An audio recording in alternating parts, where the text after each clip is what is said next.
We're going to be the world's first commercially available astronaut training academy and R&D campus. Right now, we're slated to build in Colorado.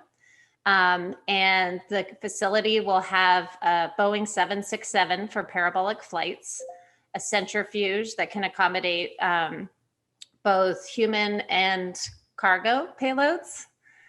We'll have a hyperbaric chamber to do hypoxia training and other training surrounding that. And then we'll have a neutral buoyancy tank, similar to that of Johnson Space Center, but a few less gallons, same footprint. So, and then a whole bunch of stuff around there. A very exciting time. And you've also been involved in, let me call it, analog astronautics. And through that met Sian Proctor. So tell me about those exercises and your meeting with Sian. Sure. So Sian and I actually met outside of that, but our mutual love of space analog activities and the space industry kind of immediately brought us together. And then she actually invited me into a Mars simulation. It was a 2-week Mars simulation at the High Seas Habitat in Hawaii. It's a geodesic dome structure on the slopes of Mauna Loa, which is a very Mars-like terrain. And so it's a perfect place to do that kind of sim. And so her and I, and actually the CEO of Star Harbor, Mariah Tanner, were in that mission, and 3 other women, which was the first all-female crew to be in that habitat and do that type of mission. So it was a really exciting mission to be a part of. And it also was just the women that were involved in it were phenomenal human beings and all doing incredible work in their own respective areas, different research and training activities and artistic, activities. It was just like, it was a great opportunity. And then outside of that, so before that, I actually had an opportunity to participate in a whole bunch of different space training activities as I was building up from a master's degree that I had participated in.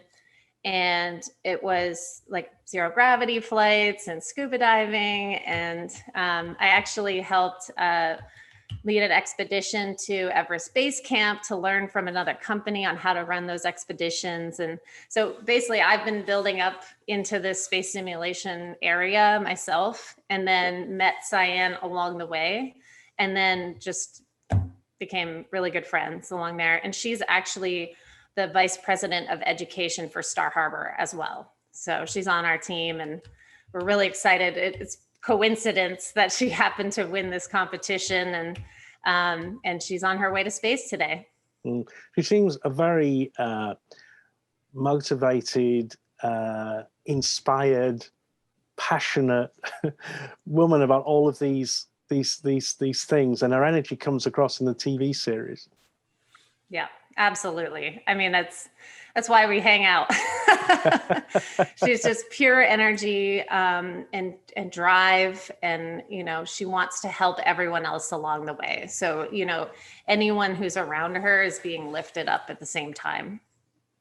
So what is it like now as the countdown ticks away to launch, knowing your friend and colleague is about to go into space? It's mixed emotions. I'm mostly excited because I've been in this industry for a long time. I used to work at NASA headquarters before what I'm doing now. And so I've been around it for a little while.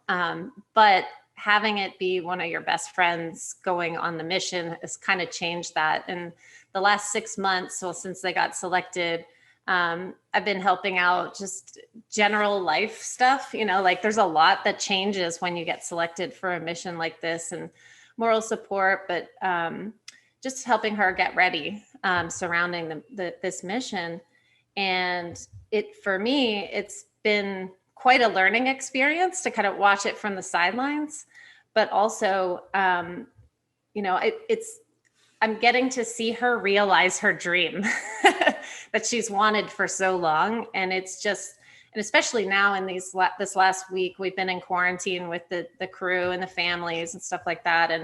everyone's just amazing and supportive and excited, and to be here with everybody is just an amazing experience. And now that we're at launch day, it's, the mixed emotions part is being that I work in space flight training. You have to assess all the risk that's involved in something like this, but really it's being overcome with excitement and energy and love and all of that.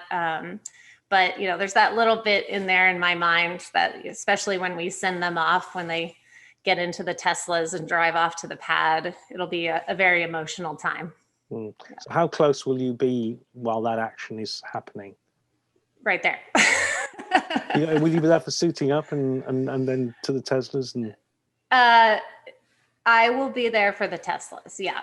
Fantastic. And the families and a whole bunch of supporters and people who are attending. It's going to be a really exciting thing. So we'll see you there as they walk out and head off to that historic launch pad that sent people to the moon.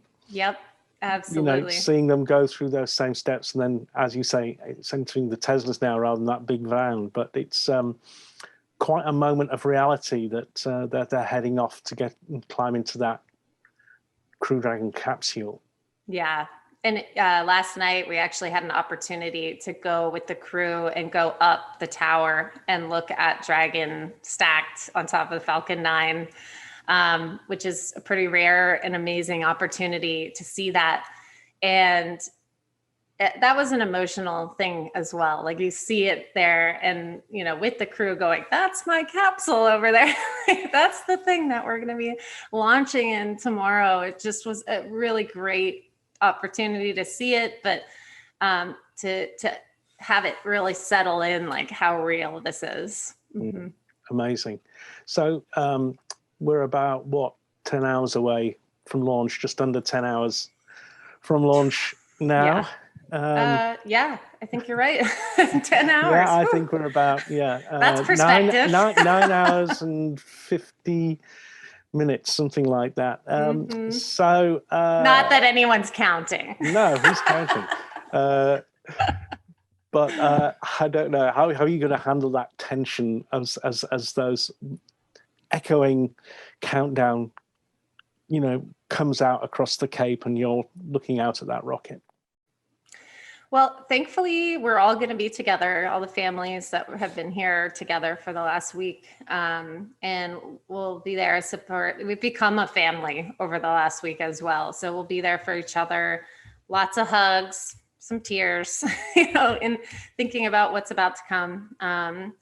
But, I'm just going to try to be present and watch and be there with everyone and be support wherever I can. And that's all I can do. I've attended a few launches in the past, and so I'm a little more familiar than some in the group that haven't had that experience. So just to be there as support, but to just take it all in. And because it's an 8 p.m. launch, it's a night launch. So it's going to light up the sky, which is going to be just an epic, beautiful thing to see, and to know that Sian is on the top of that rocket is going to be just amazing. All right. Well, it'll be 1 a.m. for me as I'm watching. So what time will it be for you? 1 a.m. 1 a.m. Yeah. Thursday. But I'll be there watching. With launches, like, time doesn't matter anymore. No.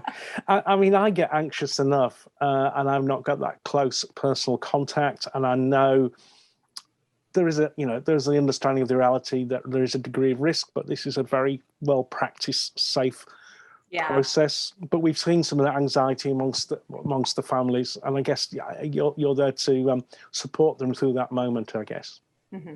Yeah, as best as I can. I mean, it's a hard one. Everyone's going through it in different ways. Some people are used to this kind of activity, and some are completely new to it and have no idea. They're getting information on what the launch is going to be like, and the timing of everything, and when they reach orbit and all of that kind of stuff. Mm-hmm. But to actually be in the moment as it's happening with their family member on the mission. So I can help talk people through that as it's happening, because I've done this a few times, and just being in the industry, it's a lot easier to communicate that. Yeah. And I think it's about 8 minutes or so through the first phase of launch. And I know then they're going higher than many astronauts have gone, I think, in several decades, 575 kilometers, about 150 kilometers higher than the International Space Station. And then they're going to be on orbit. So what are you going to be doing during the mission to support what's going on? Well, the families will be around each other a lot. We have check-in times to get information about where they're at and what's going on. It won't be a live feed for 3 days, so we'll be able to get those kinds of updates. And then we'll be around when they splash down as well.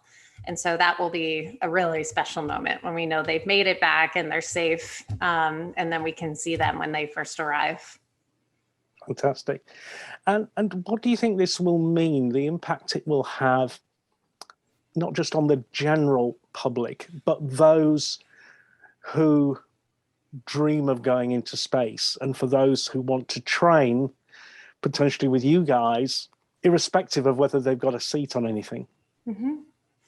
I've been watching it closely, like with the energy building around this. And I've been seeing a lot of people saying they just opened it up for everyone. Like when you grow up as a kid, some people want to be an astronaut, right? And they're like, I want to be an astronaut. It's going to be great, whatever. And then the reality sets in at how difficult it's going to be to become a NASA astronaut or an ESA astronaut. How do you think that will translate into the passion to actually, if not be able to sign up for something, to maybe experience, have a training experience? Yeah. So people are really excited about it and think, okay, this is attainable. It's still really expensive, but there's a chance that I could do it. But now with Star Harbor, anyone will be able to come and train like the full training program that an astronaut needs to do to prepare to go live in space for an extended period of time. Anybody can come and do that. And they can do it in various scales. It doesn't have to be the full scale training program. It could be, you know what, I want to go on a weightless flight, or I want to go put on a spacesuit and go in the bottom of a pool and pretend I'm doing an EVA, that kind of thing. So it's a big range. And so we touch on not just like the commercial astronaut industry or full on astronaut training, but also like tourism and research and development. Like access to this equipment just doesn't exist, in very small scale. And so people, even after they win large NASA grants, they can't get access to some of the facilities because there's just a backup. And so being able to open that up and give people that opportunity is going to be pretty amazing. I don't know whether you see it like this, but you are part of humanity's story to become an interplanetary species. What you're creating, what you're being there. Do you get a sense of being part of that?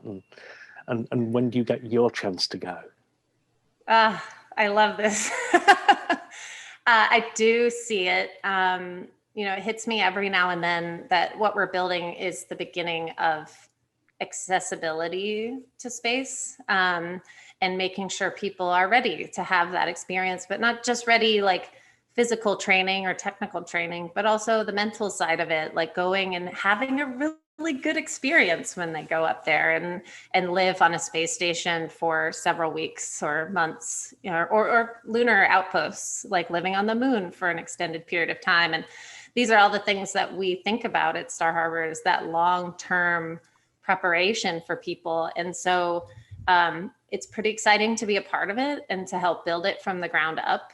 And for me, it's on my list of things to do is to go to space at some point. But right now in this moment, watching Sian do that and set that example for everyone, and that she's a part of our team afterwards to help us as we mold like what went well, or what would she want?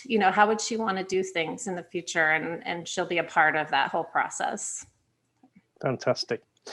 Is there any particular point you wanted to make, or anything that is really important for you about all of this you'd like the chance to mention? One of the things that science says a lot, and I think this is really important to share, is she has a saying she uses that it's space to inspire. And what that means is using your unique space to inspire others. And, it could be space themed, like space, outer space, or inner space. And I think what's important about that is we all have something that is inspiring to somebody else, and to hone in on that and be able to share that with other people. And I think what she's doing right now is sharing that message with the world. And I think, but we can all individually do that as well. And so it's important to mention that, because that is at the core, the beginning of this commercial space industry for tourism, research, all the opportunities that are coming. Mm. And for those who don't quite get the connection, space still brings so much back to enrich the earth. Absolutely. One of the things that Sian always says, she goes, if you solve for space, you solve for Earth. It's so hard to live up in the space environment. Like, we're not meant to be up there, and all the systems and technology that are developed to support human life in that environment are the same technologies that help us here on Earth to clean water, purify air. There's all kinds of technologies surrounding that. And so the more that we can support the advancement of human spaceflight, the more we gain the technologies to help us here on Earth.